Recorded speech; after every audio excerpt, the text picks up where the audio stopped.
बड़ी खबर, केजरीवाल की जमानत पर रोक। हाईकोर्ट ने जमानत पर रोक लगाई है। सुनवाई पूरी होने तक जमानत पर रोक लगाई गई है, यानी कि रोक रहेगी। हमारे पक्ष को सुना नहीं गया, ईडी की तरफ से ये कहा गया है। एनफोर्समेंट डायरेक्टरेट ने देखिए किस तरीके से अब यहाँ पर रोक रखा है और फिलहाल जमानत पर रोक लगा दी गई है। केजरीवाल को जमानत अभी दिन दी गई थी और अब हाईकोर्ट ने जमानत पर रोक लगा दी है, यानी कि ईडी ने हाईकोर्ट का रुख किया है और हाईकोर्ट ने यहाँ पर बड़ी राहत ईडी को देती हुई हाईकोर्ट नजर आई है और यहाँ पर साफ तौर पर रोक लगा दी गई है जमानत पर। हमारे पक्ष को सुना ही नहीं गया, ईडी ने ये कहा था। इसके बाद देखिए अब यहाँ पर किस तरीके से हाईकोर्ट ने रोक लगा दी है जमानत को लेकर के। ये बड़ी खबर, अरविंद केजरीवाल जो कि पल पल पर केंद्र सरकार को घेरते हुए नजर आए हैं और हाईकोर्ट ने जमानत पर फिलहाल रोक लगा दी है। और ये लगातार कहा गया था, बीते दिन प्रतिक्रियाएं आम आदमी पार्टी की तरफ से भी सामने आ रही थी, जहां किस तरीके से जमानत मिलने के बाद कहा जा रहा था। लेकिन अब ये बात सामने आ रही है कि हाईकोर्ट की तरफ से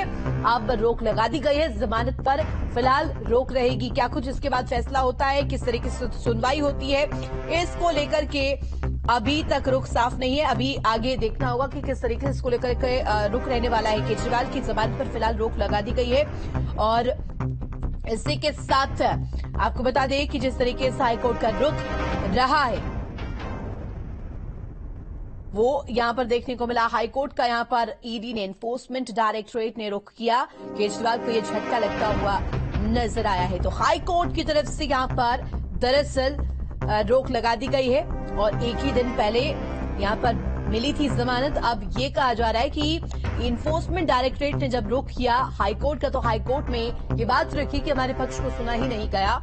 शराब घोटाला मामले को लेकर के दिल्ली के मुख्यमंत्री अरविंद केजरीवाल की जो समस्याएं हैं वो चौतरफा घिरी हुई थी, लेकिन बीते दिन जिस तरीके से जमानत को लेकर के ये बात सामने आई, तमाम प्रतिक्रियाएं सामने आई और इसके बाद अब देखिए हाईकोर्ट का रुख एनफोर्समेंट डायरेक्टरेट ने किया है। ईडी जब पहुंची हाईकोर्ट तो वहां पर ईडी की तरफ से कहा गया कि हमारे पक्ष को, हमारे पहलू को सुना ही नहीं गया, जिसके बाद फिलहाल रोक लगा दी गई है जमानत पर।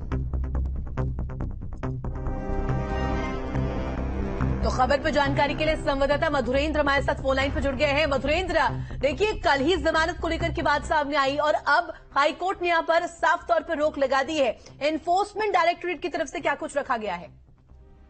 देखिए, ईडी ने कहा है कि उनको सुनना पड़ेगा और उनके आर्गुमेंट्स के हिसाब से ही कोई फैसला किया जा सकता है। ईडी ने चैलेंज किया है लोअर कोर्ट के फैसले को और उसके बाद इस वक्त जो टिप्पणी हाई कोर्ट ने की हो काफी महत्वपूर्ण है कि तब तक लोअर कोर्ट का आदेश प्रभावी नहीं होगा जब तक ईडी सुनवाई नहीं कर लेता। यानी कुल मिलाकर सीधे तौर पर निष्कर्ष यह है कि आज जो जमानत होने वाली है अरविंद केजरीवाल की, उस पर तत्काल प्रभाव से रोक लग गई है और ये तब तक जमानत नहीं हो सकती जब तक कि ईडी के अपील पर हाईकोर्ट सुनवाई न कर ले और अंतिम फैसला न सुना दे। इसके साथ साथ मधुरेंद्र ये भी बताइएगा, क्योंकि देखिए तमाम चीजों को लेकर आप जिक्र कर रहे हैं, हाईकोर्ट ने जब ये फैसला सुनाया, जब रोक लगाई, इस फैसले में उन्होंने क्या कुछ हाईलाइट, अगर पॉइंट्स की बात करूं तो उन्होंने क्या कुछ कहा है?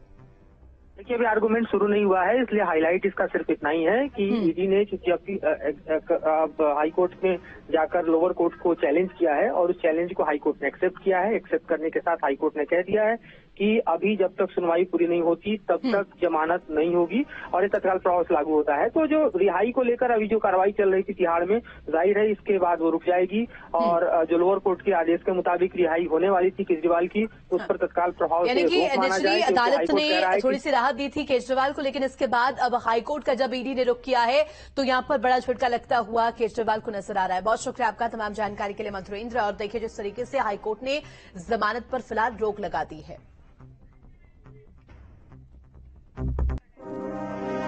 और इस बीच बड़ी खबर वाराणसी से, जहां ईडी